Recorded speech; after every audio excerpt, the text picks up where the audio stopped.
Hey friends, Quest Givers here, DM Scotty and DMG Info, the Gareth and DMG Live Info. in flesh. Yes, together. He's not computer generated. Well, now he's computer. Oh yeah, okay, now I'm not. We are talking about, what are we talking about? Managing measurement. Oh yes, we're talking about managing measurement. All right, great. So how do you manage measurement at the table? Well, it always used to be, use the squares. Yeah, yeah. You play by the rules, because when you're young and impressionable, the rules, everything's got to be the rules. Everything's got to be the rules, right? And then you're like, I want to break these rules. And then you go way out into left field and then you come back again. Early days, when they started to bring in the grids, one square is 5 feet and that square is like an inch or whatever, and then you transpose that onto grid paper or onto your terrain, etc. That was just an easy way to, it's quite board gamey, really. Yeah, it is. Yeah. I mean, that's what I don't like about it. Yeah, it's kind of like, it's too mechanical. Yeah, I think. it's too mechanical of a thing. So then it flows into measuring sticks. So then you just remove the squares, but you still got a measuring stick, so you're still moving like 5 inches, 3 inches, whatever. Right. And then we kind of graduated into just move it wherever the hell. Yeah.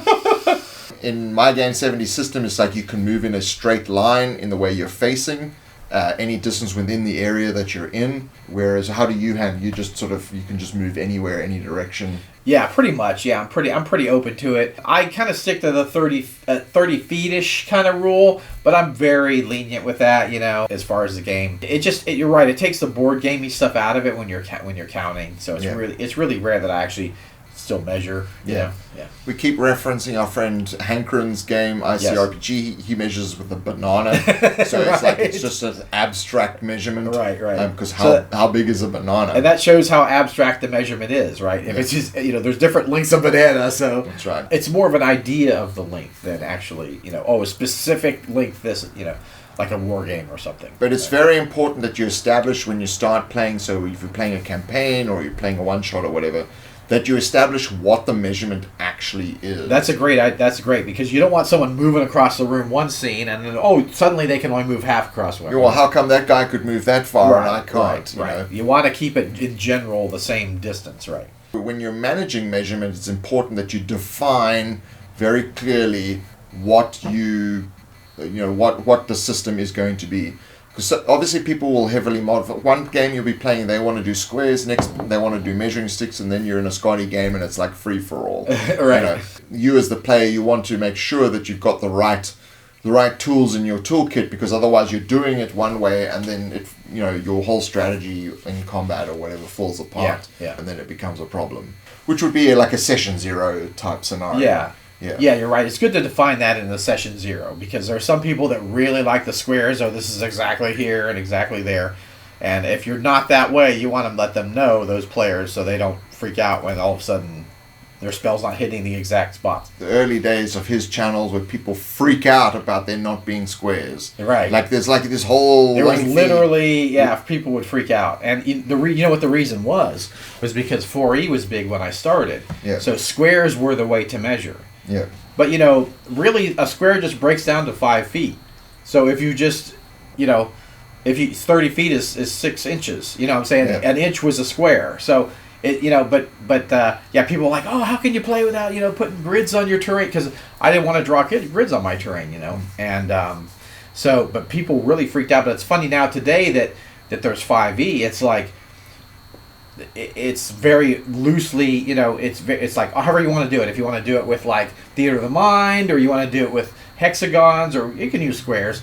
They're very loose with it in the books, so people don't freak out as much, or at all really with grids. They're used to that idea that you can have terrain without grids on it. Do you feel that like with 4E they kind of went too rigid with the rules? Is that kind of why it wasn't something that people adopted much? What's your take on that? Yeah. It's been complained that it was very computer gamey, kind of thing.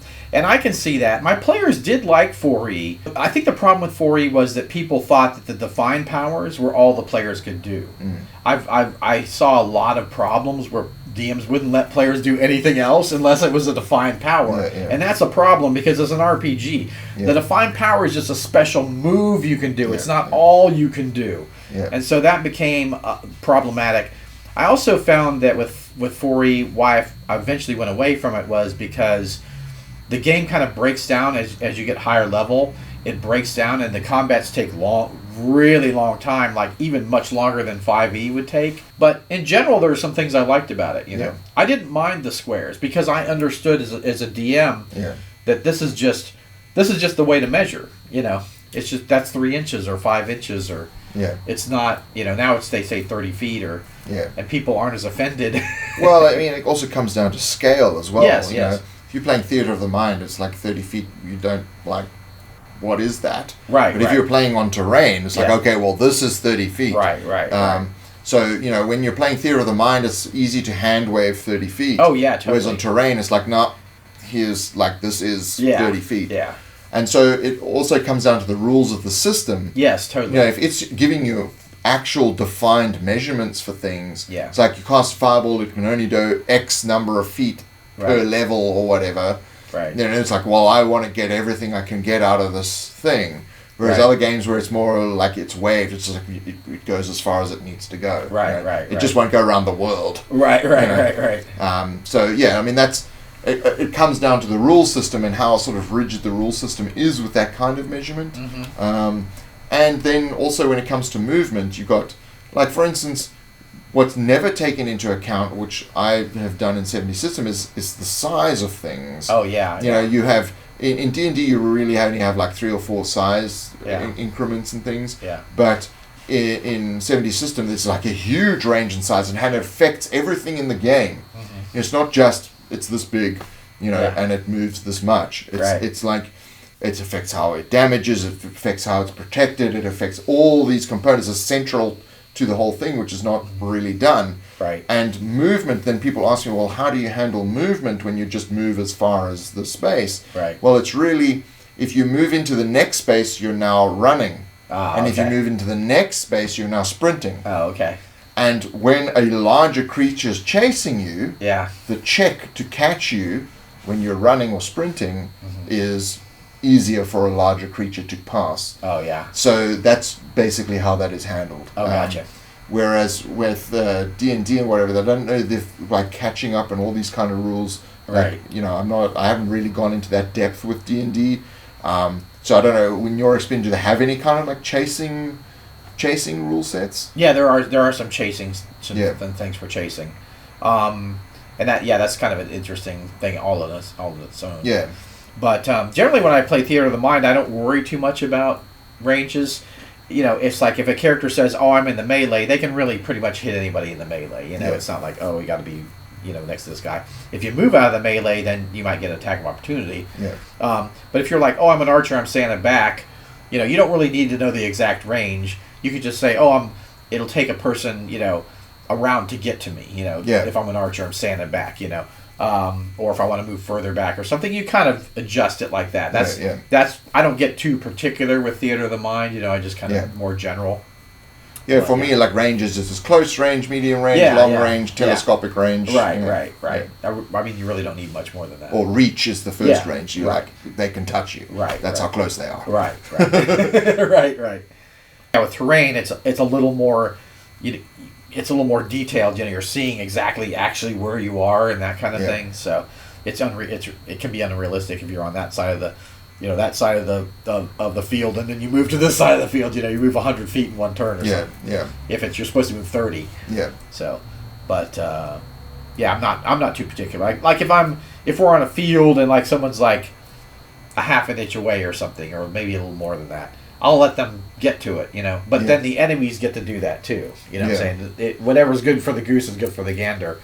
So it's not like, oh, the players can do something and the monsters, you know, are suddenly cut off. And if you're doing strict measurement where you've got to count squares and that sort of thing, all that takes time. So you're slowing the game down. It's like 1, 2, 3, 4, 5. You know, if everyone does that, and that takes 10 seconds per person, there's 6 people, that's a minute. Right. Then let's say there's six creatures you're fighting. Right. And each one of those takes 10 seconds. Right. You're another minute. So there's 2 minutes you're lost. Right. You know, and there's 10 rounds of combat. There's 20 minutes. That adds up quick. Right. Here we go, bro. One looks a little light, bro. I know. I hope it has the cash in it. I really need it this week. Yeah. Or today, or whatever the hell it Kids is. have been generous. Okay, there we go. Yeah, I got that. Get rid There's $49 here. you, kid. Yeah. I'm not reading your letter. Get another letter. Get out of here. Okay, well, little Davy wants to know. Yeah. Okay, this is a good one, bro. All right. How do I handle measurement?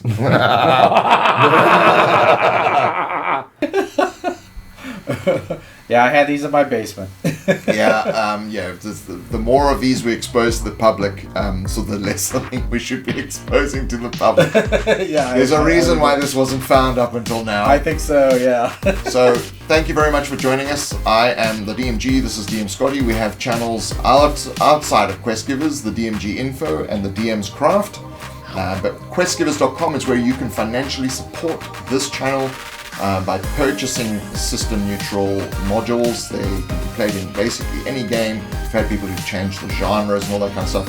And there's other things that are tools and things that you can purchase to help you with your game, and they're not $50 each. Nope. You don't need to send envelopes full of cash. Yeah. Need that. But we are very grateful to everyone who has supported us that way. And we hope to see you on next Kickstarter on September 1st and next Friday with a new video. Hey, thank you so much, guys. Take care.